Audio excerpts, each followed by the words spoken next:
Kanya-kanyang trabaho na ngayon ang mga ahensya ng gobyerno para matupad ang mga pangako ni Pangulong Rodrigo Duterte sa kanyang unang sona. Pero may ilang hindi raw agad-agad maipatutupad. Saksi si Salima Refran. We will lower personal and corporate income tax. Isa yan sa mga pinakapinalakpakan sa SONA kahapon. Kanina, idinetali na ng NEDA ang planong ibaba mula 32% sa 25% na lang ang pinakamataas na income tax na tiyak magpapalaki ng take-home pay. It will benefit more the low-income earners and it will tax more the high-income earners. Sa Setyembre, inaasang maisusumiti ang plano sa Kongreso para magawa ng kaukulang panukalang batas. Yun nga lang, kailangan patawan na rin ang sin tax ng ibang produkto tulad ng junk foods, bukod pa sa mga sigarilyo at alak. Si Aling Angelita na halos 4 na dekada ng informal settler, sa pahayag naman ito pinakanatuwa. As long as I sit there as president, there will be no demolitions without relocation. Dito lang ba pa yan? Hindi naman aso yan na... Tuwan-tuwa po kami kung walang demolition hanggang walang relocation. Sana nga totoo na nga po yun. Para abutin kami kung sakaling nasa ano pa siya, nasa katungkulan pa siya, presidente pa siya, may pag-asa kami na tumagal pa kami rito. Sinang-ayunan ng Pangulo ni Vice President Leni Robredo na nakatokang mag-ayos niyan bilang housing czar.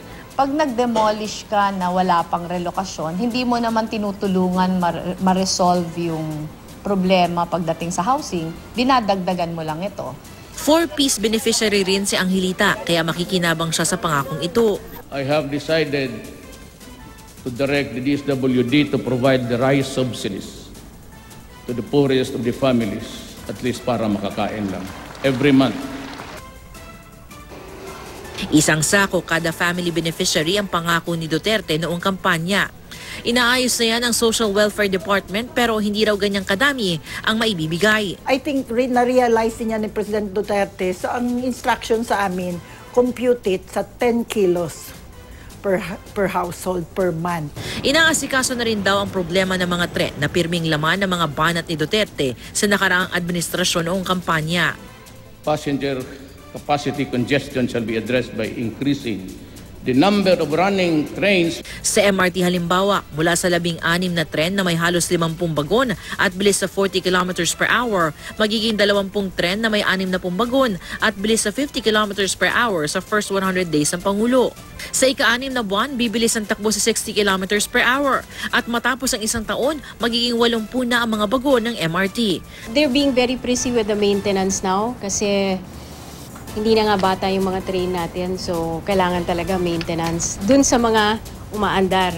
Yung mga hindi umaandar naman, rest assured na we're facilitating the purchase of the parts needed. Makikipagtulungan naman ang Health Department sa Kongreso para ipatupad ang utos ni Duterte na ipatupad ang reproductive health law. So that couples, especially the poor, will have freedom of informed choice on the number and spacing of children they can adequately care and provide for.